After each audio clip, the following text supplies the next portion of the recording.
कभी भी कोई ये नहीं चाहता है कि कभी उन पे शनि की दशा आए, क्योंकि अगर शनिदेव कुंडली में सही स्थान पे ना हो तो इंसान को बहुत मुश्किलों का सामना करना पड़ता है।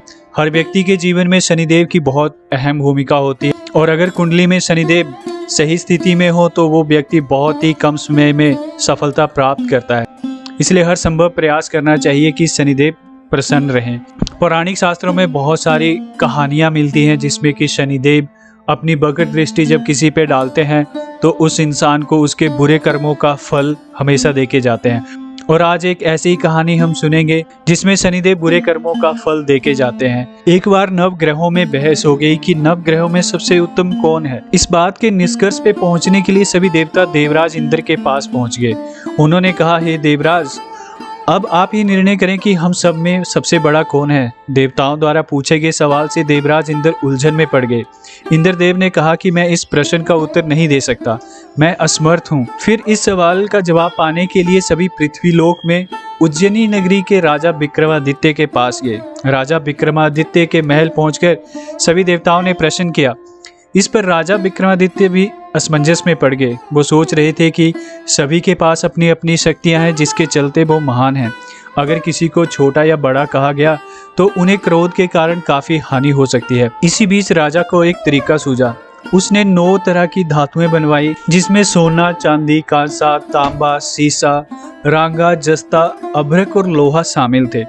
राजा ने सभी धातुओं को एक एक आसन के पीछे रख दिया। इसके बाद उन्होंने सभी देवताओं को सिंहासन पे बैठने के लिए कहा। धातुओं के गुणों के अनुसार सभी आसनों को एक दूसरे के पीछे रखवाकर उन्होंने देवताओं को अपने अपने सिंहासन पर बैठने के लिए कहा। सभी देवताओं ने अपना अपना आसन ग्रहण कर लिया। तब राजा विक्रमादित्य ने कहा, इस बात का निर्णय हो चुका है, जो सबसे पहले सिंहासन पर बैठा है वही बड़ा है। यह देखकर शनिदेव बहुत नाराज हुए और उन्होंने कहा, राजा विक्रमादित्य, ये मेरा अपमान है। तुमने मुझे सबसे पीछे बैठाया है। मैं तुम्हारा विनाश कर दूंगा। तुम मेरी शक्तियों को नहीं जानते हो।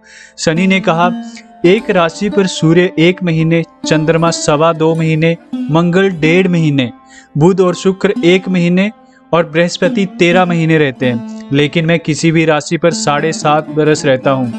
मैंने अपने प्रकोप से बड़े बड़े देवताओं को पीड़ित किया है और अब तू भी मेरे प्रकोप से नहीं बच पाएगा। शनिदेव ने बेहद क्रोध में वहां से विदा ली और बाकी के देवता खुशी खुशी वहां से चले गए। इसके बाद सब कुछ सामान्य ही चलता रहा। राजा विक्रमादित्य पहले की तरह ही न्याय करते रहे। दिन ऐसे ही बीतते रहे लेकिन शनिदेव अपना अपमान नहीं भूले। एक दिन राजा की परीक्षा लेने शनिदेव घोड़े के व्यापारी के रूप में राज्य पहुंचे। जब राजा विक्रमादित्य को इस बात का पता चला तो उन्होंने अपने अश्वपाल को कुछ घोड़े खरीदने के लिए भेजा। अश्वपाल लौट आया और उसने राजा को बताया कि घोड़े बेहद ही कीमती हैं। तब राजा ने खुद जाने का निर्णय लिया। राजा ने खुद जाकर एक सुंदर और शक्तिशाली घोड़ा पसंद किया और उसकी चाल देखने के लिए घोड़े पे सवार हो गए। जैसे ही राजा विक्रमादित्य घोड़े पर बैठे वैसे ही घोड़ा बिजली की रफ्तार से दौड़ पड़ा। घोड़ा राजा को एक जंगल में ले गया और वहां जाकर राजा को नीचे गिरा दिया और फिर कहीं गायब हो गया। राज्य का रास्ता ढूंढने के लिए राजा जंगल में भटकने लगा लेकिन उसे कोई रास्ता नहीं मिला। कुछ समय बाद राजा को एक चरवाहा मिला। भूख प्यास से परेशान उस राजा ने चरवाहे से पानी मांगा।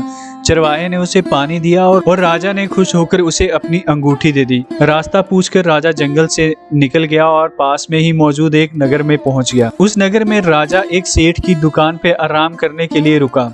वहां सेठ से बातचीत करते हुए उसने बताया कि वो उज्जैनी नगरी से आया है। राजा कुछ देर उस दुकान पर बैठा रहा। जितनी देर वो वहां बैठा सेठ जी की काफी बिक्री हो गई।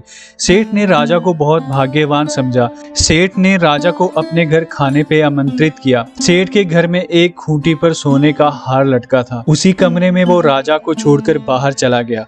कुछ समय बाद खूंटी उस सोने के हार को निगल गई। सेठ ने विक्रमादित्य से वापस आकर पूछा कि उसका हार कहाँ है। तब राजा ने हार गायब होने की बात बताई।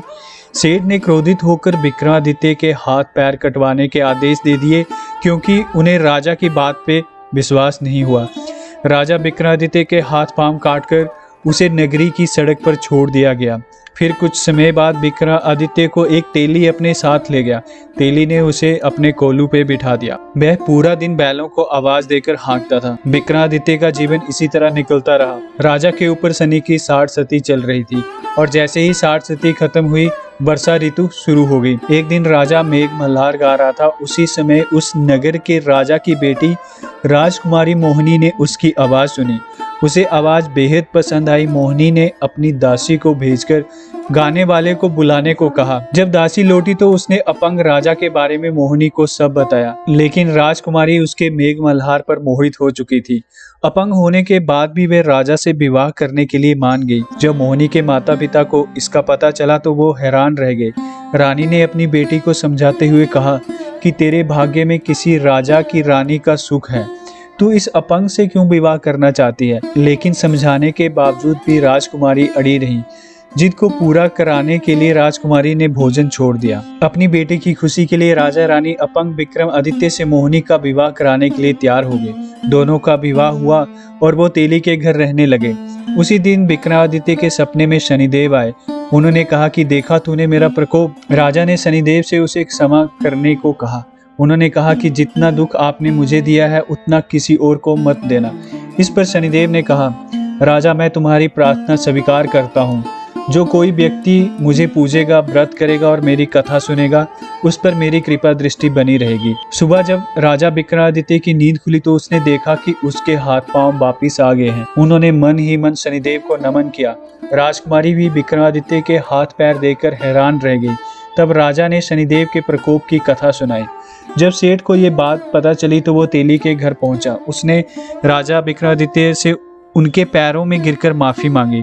राजा ने सेठ को माफ कर दिया। सेठ ने राजा से उसके घर जाकर भोजन करने के लिए कहा। भोजन करते हुए अचानक से ही खूंटी ने हार उगल दिया। सेठ जी ने अपनी बेटी का विवाह भी राजा के साथ कर दिया। उन्होंने उसे स्वर्ण आभूषण धन आदि देकर राजा के साथ विदा कर दिया। राजा विक्रमादित्य अपनी दोनों पत्नियों यानी राजकुमार मोहिनी और सेठ की बेटी के साथ अपने राज्य उज्जैनी पहुंचे। सभी ने उनका स्वागत किया। इसके बाद राजा विक्रमादित्य ने पूरे राज्य में घोषणा करते हुए कहा कि आज से शनिदेव सब देवों में सर्वश्रेष्ठ माने जाएंगे।